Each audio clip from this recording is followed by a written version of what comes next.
Hello everyone, welcome to my channel.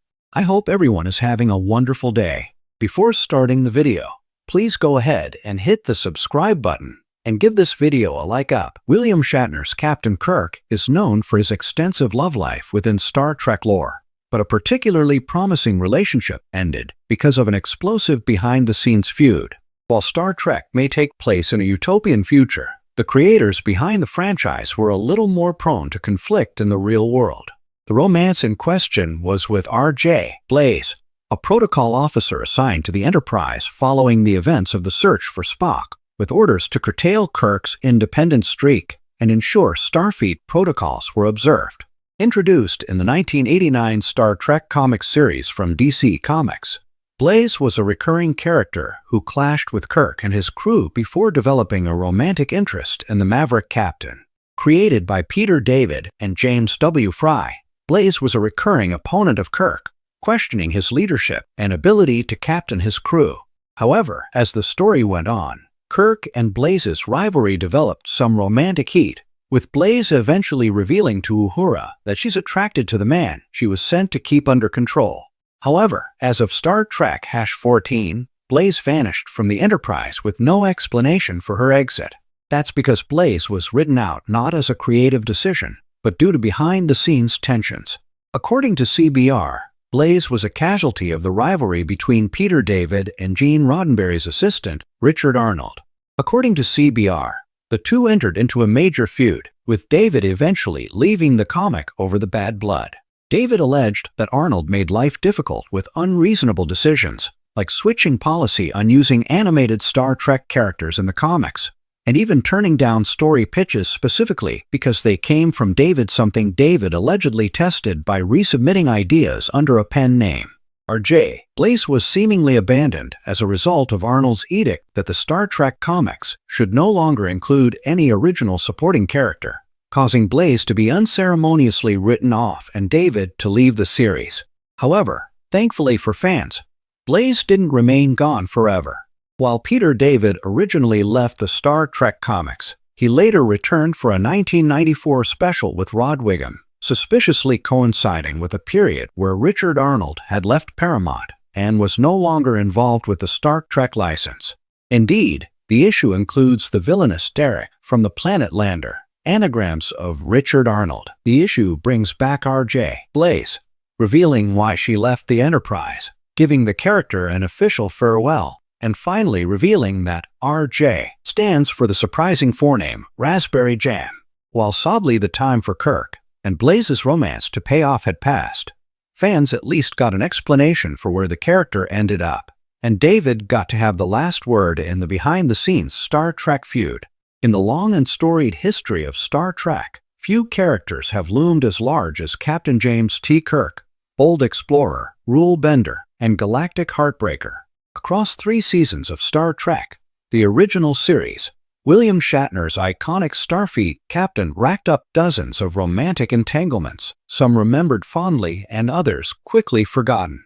But ask longtime fans which of Kirk's romances truly mattered, and one name inevitably rises above the rest: Edith Keeler, the compassionate social worker from the beloved episode, The City on the Edge of Forever.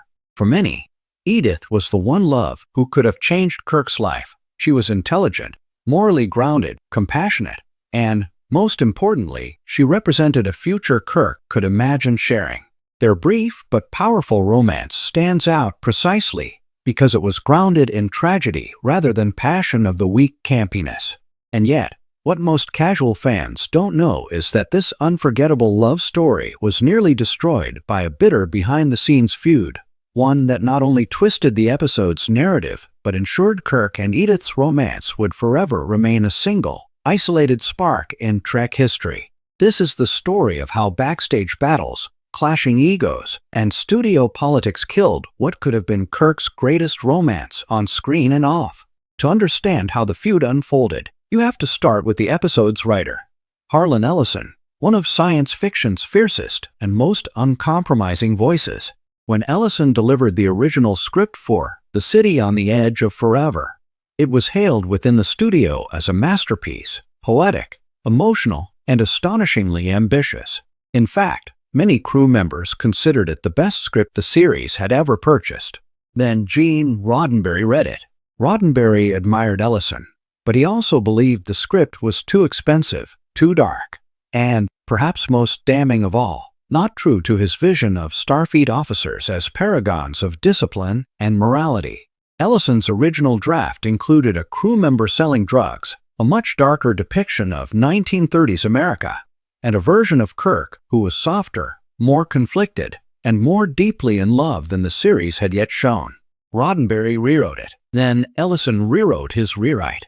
Then Roddenberry rewrote it again. Then another writer got involved. Then another.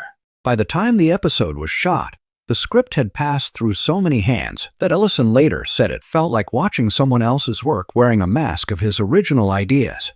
The feud became legendary. Ellison accused Roddenberry of slandering his draft, while Roddenberry claimed he was saving the show from impossible production costs and narrative chaos.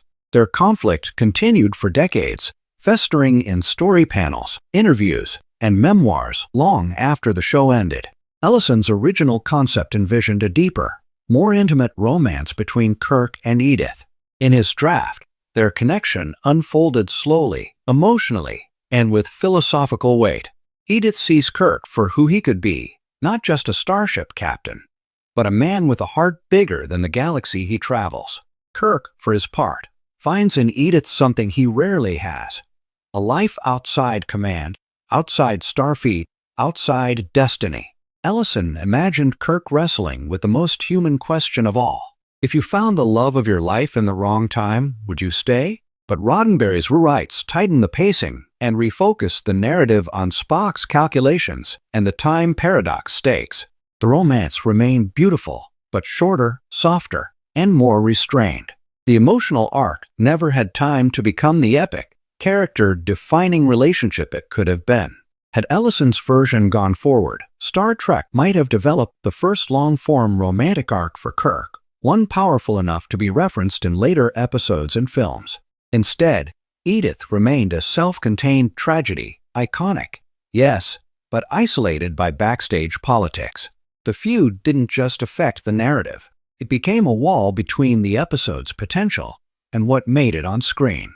When the dust settled, The City on the Edge of Forever aired, and was instantly recognized as a masterpiece, but with a catch.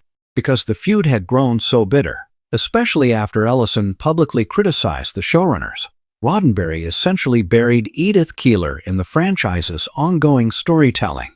Her name is almost never mentioned again, not in future TOS episodes, not in the animated series, not in the movies, and not even in the novelizations that Roddenberry supervised. It's as though Edith existed in a sealed emotional bubble, acknowledged as powerful, but cordoned off from future character development, because acknowledging her more often would reinforce Ellison's argument that his vision had reshaped Kirk's character in a profound and lasting way. Roddenberry, for all his brilliance, was also known for his pride, and so Edith Keeler became a ghost, haunting Kirk only in fan memory, rarely in canon. Ironically, the very conflict that minimized Edith's presence in continuity also made the episode stand out even more. Fans could feel the difference. City didn't play like the usual TOS romance of the week. There was sorrow in it, depth, a sense that Kirk had finally found someone whose values mirrored his own. Edith dreamed of a peaceful future, one Kirk represented. Kirk dreamed of a universe where he didn't always have to choose duty over desire, something Edith briefly allowed him to imagine. Their brief time together spoke to themes larger than any single episode: destiny, sacrifice, the burden of command, and the heartbreak that defines a hero's journey. Had the behind-the-scenes feud not happened, Kirk's romance with Edith might have become a multi-episode storyline, perhaps even referenced throughout his life. Instead, it was frozen in time, like the moment Edith stepped off the curb, suspended forever in the space between what was and what could have been. What survives today is a bittersweet truth. The feud between Roddenberry and Ellison didn't just change a script, it changed Star Trek. It altered the emotional landscape of one of its most important characters. It constrained a romance that could have defined Kirk's humanity in a deeper, more enduring way. It turned Edith Keeler from a foundational love into a tragic footnote, beautiful but singular. And yet, despite everything, fans still speak of Edith as Kirk's true love. Because often, the most powerful romances are the ones we lose too soon. Thanks for watching this video. Please subscribe to our YouTube channel and stay with us.